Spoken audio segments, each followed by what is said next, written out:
এপ্রিলের 1 তারিখে আমি বাড়ি যাওয়ার কথা ছিল, টিকিটও কাটছি। তো 2019 সালে আমি আসছিলাম দুবাইতে। ওই টাইম বয়স খুব কমই ছিল।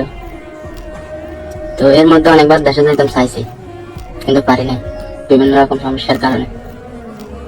এখন যখন টিকিট কাটি ফেলাইছি, এখন তো যাওয়াই লাগবে।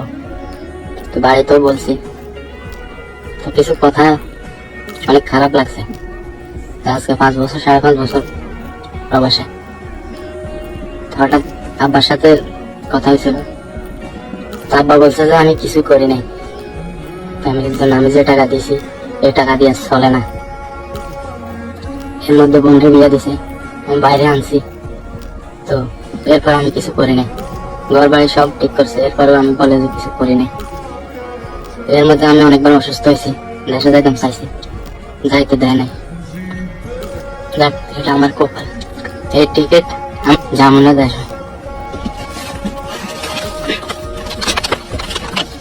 এই টিকিট